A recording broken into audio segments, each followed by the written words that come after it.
Hi, I'm Father Bryan Brooks, the pastor of the Church of St. Benedict in Broken Arrow, Oklahoma. And I'm here to give another movie review. I've done a couple of these before, and hopefully short spots in which I'm looking at movies from the angle of faith and virtue, particularly movies that may not be explicitly of that theme, but the themes are there because that's who we are, the searching for meaning, the searching for truth, in which virtue, faith, and so on get played out in films.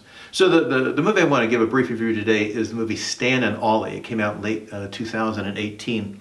And some of my most favorite memories of childhood was watching reruns of their short comedy films on television. I was growing up in the late 1960s, early 1970s, watching it with my family, particularly my siblings and with our late dad. Stan, Laurel, and Oliver Hardy, or simply known by their professional title of Laurel and Hardy. Now, if you're not familiar with them, let me give a little background. They were in the late 1930s, the golden age of Hollywood. They were the most popular comedy duo in entertainment, and not just the United States, but they had an international following as well. And you can make a good argument that they are the best comedy duo ever. Before there's an Abbott and Costello, there was a Laurel and Hardy. Now, their style of comedy was slapstick, very visual. Any young people who want to watch any of their comedy shorts, don't try what they did in their films. Do not bounce a hammer off of your brother's head or something like that. It was, movies are make-believe, not real life.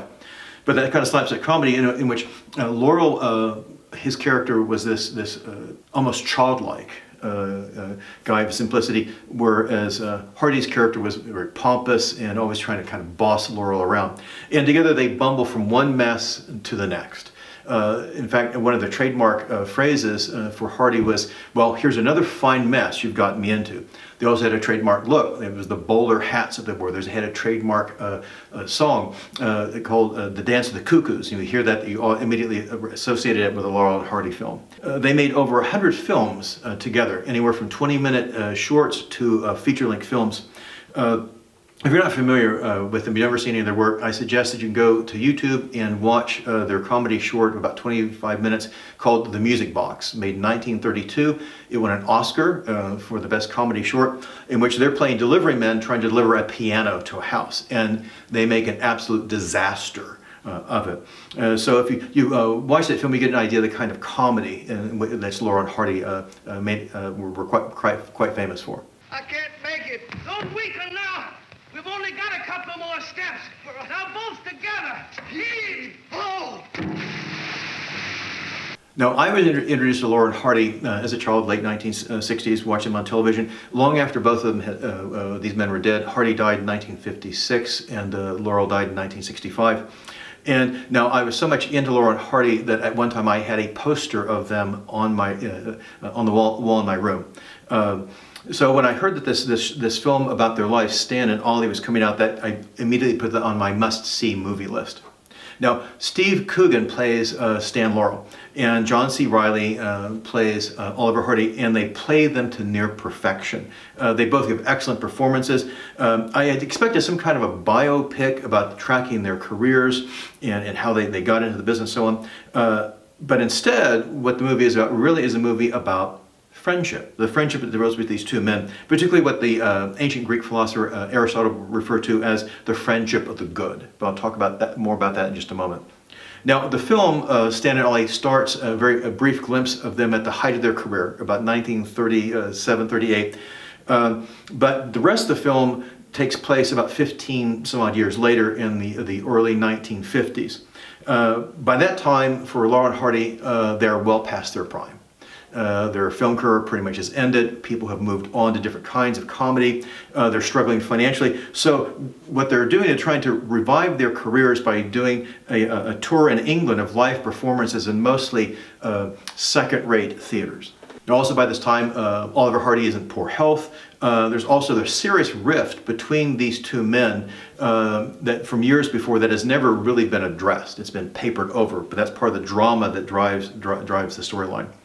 Now, during the tour, these men realized the depth of their friendship, and also basically that's a friendship of the good. Now, Aristotle saw that most of us have friendships that fall into usually one or two different categories. One is a friendship of utility, then a friendship of pleasure. Now, such friendships are not bad, according to Aristotle, but they're of limited quality and they're usually temporary. Now, let me give you a couple of examples. Friendship of utility. An example that would be like in a business setting or a work setting, job setting, in which you might enjoy working with the people that you're with on a task or on the job, but you change the situation, and then say you get transferred to a different department, you take another job, a different career, you move to a different place, and then those friendships, they fade, and then they pretty much end. An example of a friendship of pleasure would be that there's a shared mutual interest in something external. Say you're playing together on a sports team, basketball, baseball, soccer, or you have children that are doing that. The friendship is there, but it typically ends when you no longer have that shared interest, that mutual interest, that you're no longer playing football, or your children are no longer playing soccer together. So those friendships fade and you move on. Friendships of utility and pleasure are usually short-lived and they're limited in depth, as Aristotle saw them.